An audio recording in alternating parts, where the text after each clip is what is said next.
भक्त घाटम दास मीणा जी की कहानी। श्री घाटम जी को जन्म से ही चोरी करने के संस्कार दिए गए थे। चोरी करना, डाका डालना और लूटपाट करना घाटम जी का पारिवारिक पेशा था। एक बार घाटम जी किसी वन में किसी को लूटने की तलाश में घूम रहे थे। उन्होंने देखा कि किसी वृक्ष के नीचे अश्रु प्रवाहित करते हुए कोई संत बैठे हुए हैं। वह संत भगवान के ध्यान में मग्न थे। संतों के दर्शन से तत्काल पाप नष्ट हो जाते हैं। तीर्थों का लाभ तो बहुत समय बाद मिलता है, लेकिन संतों के दर्शन का लाभ उसी क्षण मिल जाता है। घाटम जी उनके पास गए तो उनके हृदय में बहुत आनंद उमड़ा। उनका मन हुआ कि वह उन्हें झुककर प्रणाम करे और उन्होंने सिर झुकाकर उन्हें प्रणाम किया। उन्होंने अपने जीवन में पहली बार किसी को प्रणाम किया। उन संत ने देखा कि कोई उन्हें प्रणाम कर रहा है। संत को बड़ा आनंद हुआ कि इस जीव पर प्रभु की कृपा हुई है। घाटम जी ने सोचा कि ऐसा कौन सा सुख है जिससे बिना किसी भोग सामग्री और व्यवस्था के भी इनके अश्रु प्रवाहित हो रहे हैं। उन्हें लगा कि जरूर उनके पास कोई महान सुख है। महात्मा जी ने कहा, बैठ जाओ, जल्दी तो नहीं है। घाटम जी उनके समीप बैठ गए। महात्मा जी ने कहा, देखो बेटा, जीवन बहुत कीमती है। इस जीवन को सदैव भगवत चरणों में लगाना चाहिए और कोई गलत कार्य नहीं करना चाहिए। संत ने घाटम जी से उनके कामकाज के बारे में पूछा। घाटम जी ने बताया कि मैं चोरी करता हूँ, डाका डालता हूँ और लूटपाट करता हूँ। महात्मा जी ने कहा, यह तो बहुत निंदनीय कार्य है। 200 का धन चुराने से और उन्हें पीड़ा देने से इस लोक और परलोक में सब नष्ट हो जाता है। तुम्हारे ऊपर भगवान की कृपा हुई है। नियम लो कि तुम आज के बाद कभी चोरी नहीं करोगे। घाटम जी ने हाथ जोड़कर कहा, यह कदापि नहीं हो सकता। यही मेरी जीविका है और बचपन से हमें हमारे पुरखों ने चोरी करना सिखाया है। मेरे पूज्यजनों ने मुझे नियम दिया है कि मैं कभी यह चोरी का धंधा ना छोड़ूं। आप में मुझे विशेष श्रद्धा हो रही है। मेरे हृदय का खिंचाव आपकी तरफ हो रहा है। आप इसके सिवा और जो चाहें उपदेश दे दीजिए। यदि मैं आपको वचन दे दूंगा तो आजीवन वही करूंगा जो आप कहेंगे। उन संत ने कहा कि अगर तुम चोरी करना नहीं छोड़ सकते तो मेरी यह 4 बातें मान लो। पहली बात, सदैव सत्य बोलना। दूसरी बात, साधु सेवा में रुचि रखना। जब भी कोई संत दिखाई दे तो उन्हें प्रणाम करना और उनसे आदर और नम्रता से बात करना। कभी तुम्हारे घर संत आ जाए तो उन्हें भूखा मत जाने देना। उनको जल पिलाना, भोजन खिलाना और उनकी सेवा करना।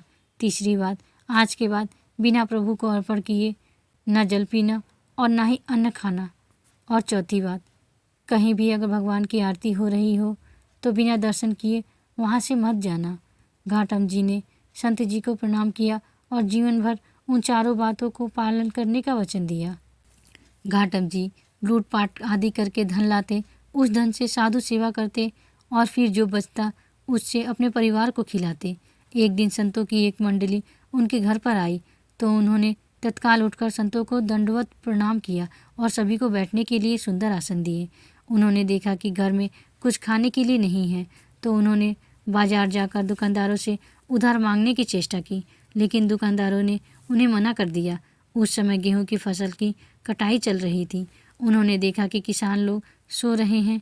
वे एक बड़ी सी चद्दर लेकर आए और जल्दी से गेहूं भरकर ले आए और उन्होंने संतों की भोजन की व्यवस्था की। घाटम जी बड़े तंदुरुस्त थे तो खेत में उनके पैरों के चिन्ह बन गए। साधुजनों को खिलाते समय वे सोच रहे थे कि अब तो वो पक्का फंसेंगे ही, क्योंकि जब किसान जागेंगे और पैरों के चिन्ह देखेंगे तो उन्हें समझ में आ जाएगा कि ये घाटम जी के पैर के निशान हैं।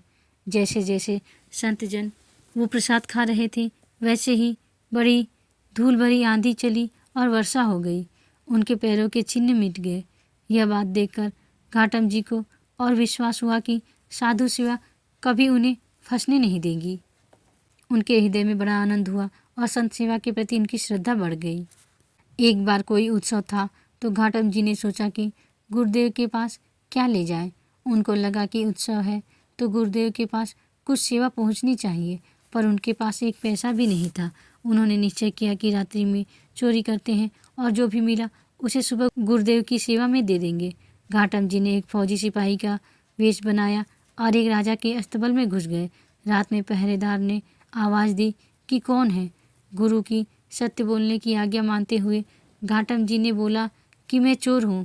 पहरेदार ने सोचा कि अगर चोर होगा तो ये थोड़े बोलेगा कि चोर हूँ।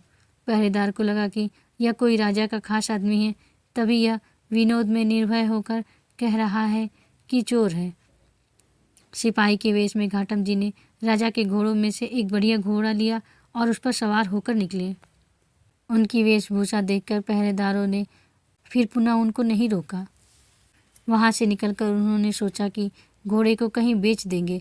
रास्ते में प्रातःकाल ठाकुर जी की मंगला आरती हो रही थी। उन्होंने सोचा कि गुरु जी की आज्ञा है कि आरती हो रही हो तो जरूर दर्शन करना चाहिए।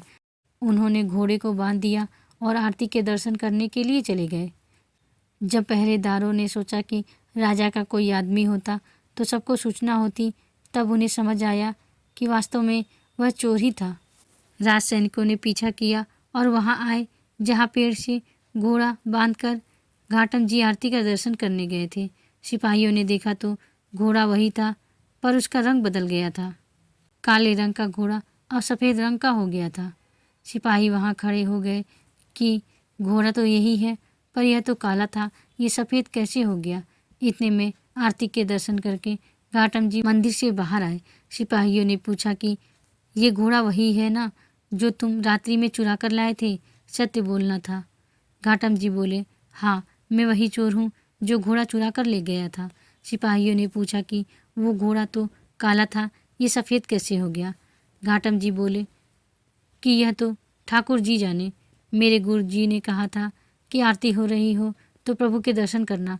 मैं तो दर्शन करने गया था, इतने में घोड़ा सफ़ेद हो गया।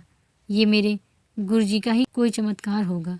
यह बात सुनकर सभी सिपाही आश्चर्यचकित हो गए।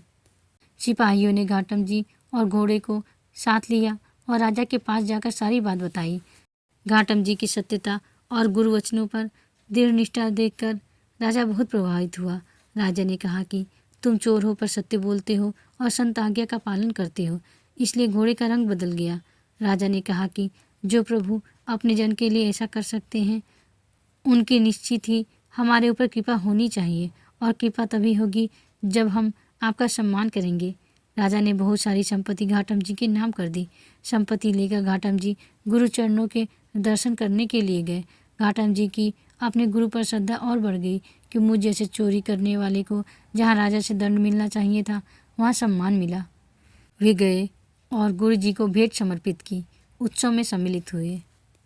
उन्होंने निश्चय करके गुरुदेव से कहा कि गुरुजी, आपने जो पहली बार मुझे चोरी करने से मना किया था, आज से मैं नियम लेता हूँ कि मैं जीवन में कभी चोरी नहीं करूँगा।